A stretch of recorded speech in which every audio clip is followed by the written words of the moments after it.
भागवत में दक्ष प्रजापति की कथा आती है। दक्ष प्रजापति, उसका नाम ही दक्ष प्रजापति पद में नियुक्त कर दिया।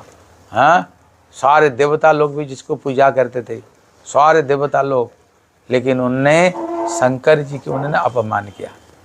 शंकर जी को उन्होंने, क्योंकि उन्होंने सबसे छोटे बेटी शंकर जी को दिया था।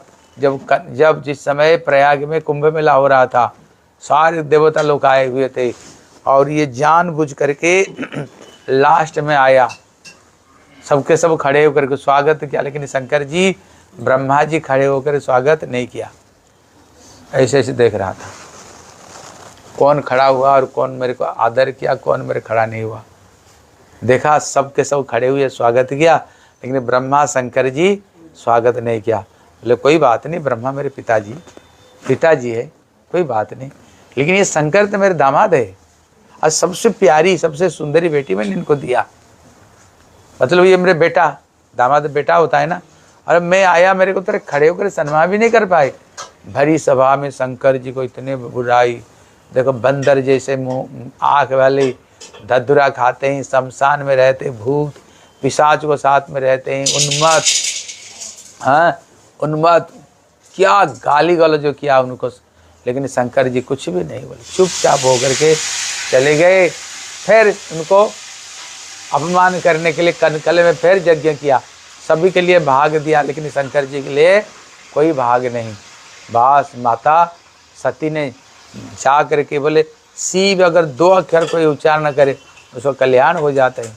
जो जगत बंदी तो दुनिया, जिनको सत्यम शिवम सुंदरम, जोगी जोगी महाजोगी, देव देव महादेव, सारा दुनिया जिनको पूजा करता है, तू एक ऐसे दुष्ट, उनको अनादर किया है।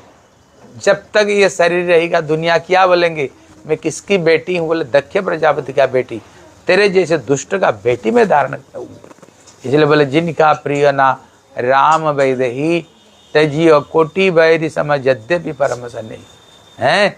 इसलिए जितने प्रिय क्यों नहीं हो, जिसका सीताराम प्यारा नहीं है, करोड़ शत्रु मान करके उनको त्याग दे दो। उन्होंने वहीं पर शरीर त्याग दे दिया। इतने में शंकर जी को पता चला तो उन्होंने वीरभद्र को प्रकट किया, बोले जाओ सत्यानाश कर दो यज्ञ को, सर काट करके सुहा कर दिया है। उसको तो सुहा किया है, लेकिन उसको साथ जो देने वाले, शंकर जी की जो बुराई हो रही थी ना, कोई ऐसे ऐसे आ कर रहा था, बढ़िया हो रहा है शंकर जी की, है ऐसे तैसे, कोई दाढ़ी हिला रहा था, देखो शंकर जी की ऐसे तैसे, कोई हंस रहे थे, जो दाढ़ी हिला रहे थे ना, जिंदा जी तो दाढ़ी उखाड़ लिया, जो मोच हिला रहे थे मोच को उखाड़ लिया, जो उनको आँख दिखा रहे थे आँख निकाल दिया, जो हंस रहे थे उनको दांत भी तोड़ दिया।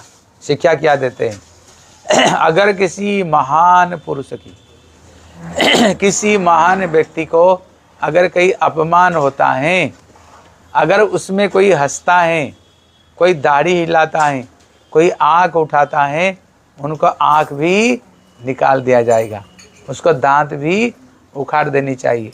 इसका मतलब है अगर किसी महान पुरुष की अगर कहीं अपमान हो रहा है, भैया वहाँ पर नहीं रहनी चाहिए, वहाँ नहीं रहनी चाहिए, उस स्थान को हमें परित्याग दे देनी चाहिए, नहीं तो उसमें साथ देने वाले व्यक्ति को भी उसका दुर्दशा भोगना पड़ेगा। इतने खतरा है क्या, वैष्णव का निंदा। इसलिए कहते महाप्रभु कहते हैं भक्ति को वो जड़ से उखाड़ देता है। जैसे मतवाला हाथी किसी बगीचा में घुसे, अगर कोई पेड़ ऊपर काट दो ना, फिर टहनियाँ निकलेगा, अगर जड़ से उखाड़ दो तो गया। कहते अगर कोई भक्ति करते हुए एक शुद्ध वैष्णव का निंदा करेगा तो उसका भक्ति, जो जड़ से उसका भक्ति खत्म हो जाती है। इसलिए कहते साधु सावधान, साधु सावधान होकर के भगवान की भक्ति करनी चाहिए।